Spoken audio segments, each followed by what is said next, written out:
minds is, who in their right minds would be investing in the middle of an election? Well, that's the question we want to put to the expert himself. In studio with me to talk that and other business questions is Mr. Kiprono Kitoni. He is the President and National Chair of the Kenya National Chamber of Commerce. Karibu sana, sir. Thank you very much, Peter. First off, of course, congratulations on your recent appointment as Vice President of the World Chamber. Please talk to us about what that appointment means first, and what exactly that body is. Thank you very much, Peter, for congratulating me. I was recently surprised during the International Chamber of Commerce, WCF, board meeting in Kenya 2 months ago. The president, Peter Mihok, walked up to my office at Heriton House, and he presented me a letter appointing me as the vice chairman of the World Chambers Federation representing Africa. So I think it's a big honor for the Kenyan Chamber. And it's also really signifies the frontline position that the business community in Kenya has taken in terms of continental Africa business affairs. Well, this also, experts say, puts us in at the front of the running to host the Global Congress in, is it 2021? Yes, Kenya, in Torino 2 years ago, I put in a bid for Kenya to host the 2021 World Chambers Federation Congress. Yes. Okay, and this essentially means that with your position, we are in a place where we can hope to host this huge meeting here in Nairobi and put ourselves on the global stage. Absolutely. I mean, the World Chambers Congress, is held every 4 years, and it brings together 1,300 delegates from 177 countries. And the good news also is that the patron of the chamber, who is the President Kenyatta, at the moment, he has assured us of the government support in putting the together. A committee has been formed with comprising of membership from the private sector, ourselves, the chamber, with our colleagues from the Private Sector Alliance and the Association of Manufacturers, as well as representation from government. So we are going to see in October, to launch our first serious attempt at it. Yes. What would it mean to the Kenyan economy to host something like that? What sort of injections or infusions of cold, hard cash have we seen with the recent global meeting we've seen in Kenya? Ballpark. I wouldn't have the figure, but it is definitely very significant to have for our tourism, for our conference exhibition business, for our local traders in the retail sector, for our transport sector. It really impacts on everything. And apart from that, it gives our country an opportunity to showcase itself as the focal point for business in Africa. Well, just 12 days to the election, 2.5 billion shilling investment in a new line right there at Mabati Rolling Mills in Mariakani. Just days ago, Jack Ma was here in Kenya. With him traveled a huge delegation of Chinese investors. And this is just a tip of the iceberg. We've literally been seeing lots of these people trooping into this country. How come the economy is showing resilience this time around? I think, Peter, if we really look at Kenya and look at it critically and with a serious pair of lenses, we are, one of the most compelling places to do business with globally today. Our economy has been powering on at over 5% GDP growth per year. We are one of the 6 fastest growing economies in the world. Kenya is a very diversified economy. Infrastructure is being deployed. We have a very fantastic complement of human resources. And for that reason, and the fact that also we have our deep water port in Mombasa, we have the new port being developed in Lamu, we have a fast-growing population as well, and we've had really all the basic fundamentals are in place. And you see, unlike many commoditized economies in other parts of Africa, we are diversified. We don't rely on any single sector to be resilient. That really speaks to the resilience of Kenya.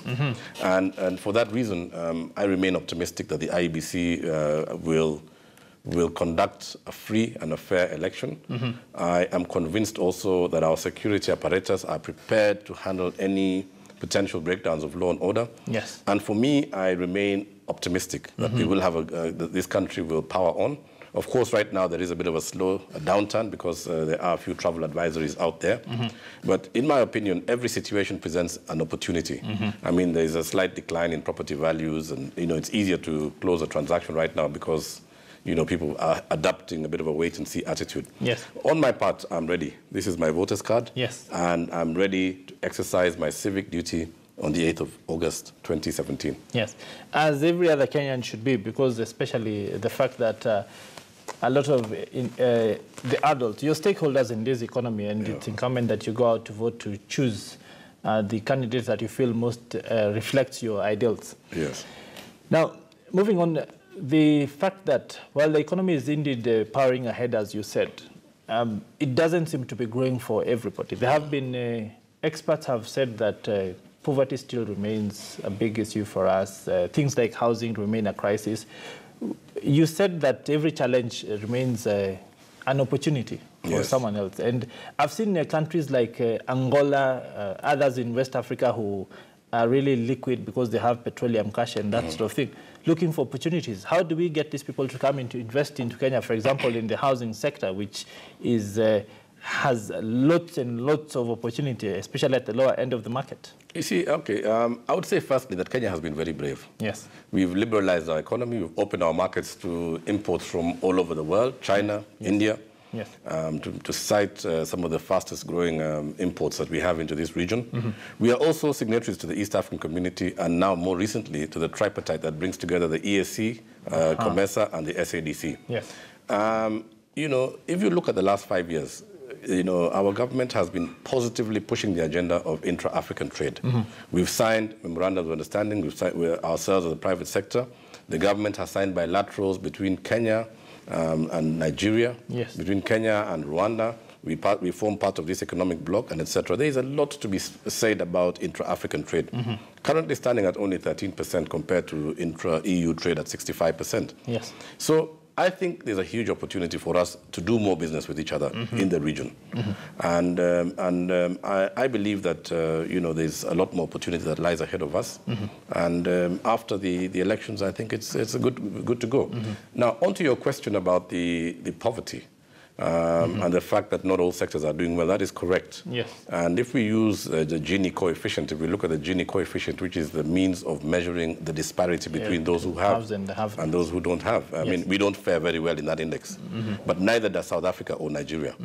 And I think that really is a challenge to our political leadership. Yes. And we want to see, and hopefully in the next 5 years, a leadership in, whoever will win the elections to really address that issue.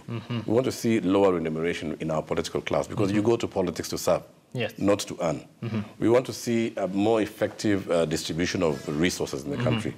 And I think if we did that, really, there's a lot of a few pockets of wealth in an environment where we still have quite significant poverty. Yes. Recently, we had seen the Indian Prime Minister, Narendra Modi, come into the country and sign an MOU for supply of pulses to that country. Yes. And Kenya has barely been able to scratch the surface of that opportunity. Yeah. How then do we start to uplift Kenyan producers, especially with agriculture being about 84 to 87% of our economy?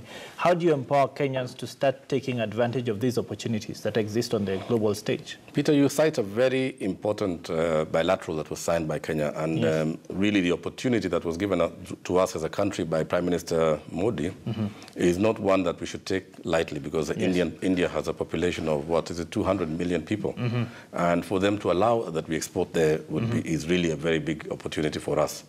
But let's look at the situation on the ground. Yes. I mean, we've had an extended drought, and a drought is really, a matter of divine intervention. Yes. But having said that, I think there's a lot to be said about our own ability to harness our water resources better. Yes. I think there's a lot of opportunity for there to be, a completely collaborative approach towards how we enhance our agricultural productivity. Yes. I come, for example, from the breadbasket district of Trans Nzoia. Yes. And I've said it to our leadership many times. I've said it to CS Pamalo, I've said it to the governor in Trans Nzoia, Haemba, that we in Trans Nzoia have no business having a water deficit for 3 months of the year, when in the rest of the year we are collecting about 1,600 millimeters of rainfall. Yes. We must harness that and use it to enhance our agricultural productivity. So back to the opportunity from India, I think my hope is that we will be able to use the next 5 years to really consolidate the gains in agriculture. Yes. And first, that begins, the first point of call, of course, will be to ensure that we are food secure ourselves. And then thereafter to look at the opportunity of exporting. Yeah. Finally, the issue of the devolution to the counties, the fact that we now have these little pockets of growth, investment opportunities, opportunities for linkages from the local level to the international level. Where do you think this should go over the next few years? That's a really lovely question. Yes. I think that the newest and the best dynamic that we've had from and the biggest dividend that we have from our 2010 constitution is devolution. I mean, I am so excited by what devolution is doing in this country. Yes. And in fact, the last 5 years, the scorecard, I mean, some people take a dim view to it, but I am very optimistic that we are on the right track. Really, I attend all the Council of Governors meetings. Yes. Well, there has been a slight, diversion of resources, which would be expected in a situation like ours. But I think that if we could have a situation, an environment where we have a zero tolerance to corruption, the devolution really gives us that opportunity to take development and resources to the grassroots. Today, you go, and in almost every town of Kenya, there's good hospitality facilitation. There are lights, our towns are lit. There's water and sanitation being improved. So I am very excited by what devolution is doing for Kenya. Okay, indeed. Thank you very much, sir, for talking to us here on KTN Business today. Yes. Of course, reiterating the fact that Kenyans do need to get out there to vote and indeed select a government, because you're all stakeholders here when it comes to selecting who does drive your economic agenda over the next 5 years. And on that note, we want to bring it to a close here. Thank you for taking your time. I hope you are ready, because I am. Indeed. Well, that's why we want to bring it to